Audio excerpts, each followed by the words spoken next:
अस्सलाम वालेकुम दोस्तों, ड्रामा स्टार डैन की आने वाली साहब बहुत दिलचस्प होती जा रही हैं। आखिरकार वो वक्त आ ही गया जिसका सबको इंतजार था। शेर असाइलम से भाग चुका है। आखिरकार फजर कामयाब हो ही चुकी है और शेर ज़मान के दिल में अपनी जगह बनाने में भी कामयाब हो चुकी है।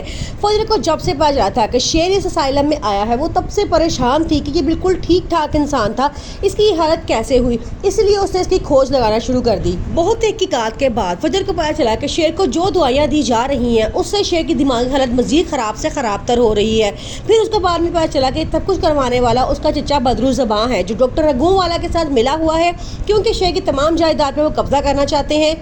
अब फजर अपने आप से वादा करती है कि उसने शेर को उस असाइलम से निकलवा कर ही दम लेना है और उसने ऐसा ही किया।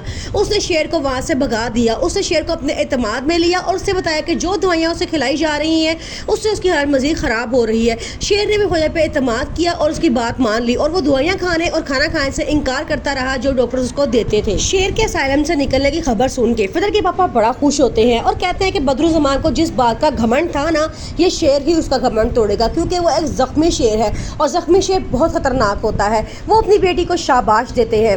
फजर शेर को असाइलम से निकाल कर अपने दोस्त से घर ले जाती है और वहाँ जाके उसकी हालत दुरुस्त करवाती है। शेर अपने आप को देख के बड़ा खुश होता है। फिर फजर उसकी वो दवाइयाँ स्टार्ट करवाती है जिससे शेर की हालत मज़ीद दिन ब दिन बेहतर होती जाती है।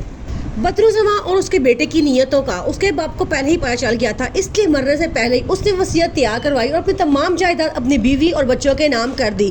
बदरू ज़मां को जब इस बात का पता चला तो उसने शेर को मरवाने की कोशिश की, लेकिन शेर बच गया। लेकिन जिस अस्पताल में शेर था उसने उसके डॉक्टर को अपने साथ मिलाया और उनको ऐसी दवाएं देना शुरू कर दी जिससे शेर की दिमागी हालत ख़राब से ख़राब तर होती जा रही थी।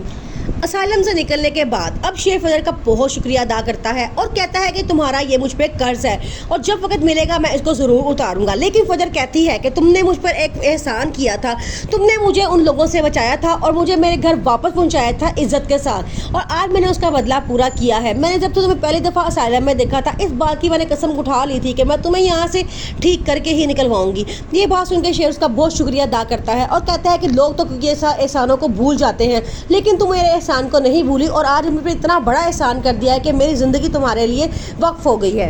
अब जैसे ही शेर की तबीयत ठीक हुई है, उसने पहला काम ये करना है कि बदरू ज़मां से जाके अपनी तमाम जायदाद वापस लेनी है और उसके बेटों को जो इस धोखे में थे कि तमाम जायदाद पे अब सारी ज़िंदगी वो ऐशो इशरत करेंगे, उनको खाक में मिलाना है। तहमीना जो बदरू ज़मां पे बहुत ट्रस्ट करती थी, वो यही सोच सकती थी कि बदरू ज़मां कभी ऐसा भी करेगा कि उसके बेटे शेर ज़मान को ऐसी दवाइयाँ दी जाएंगी कि वो मरने की हद तक पहुंच जाएगा।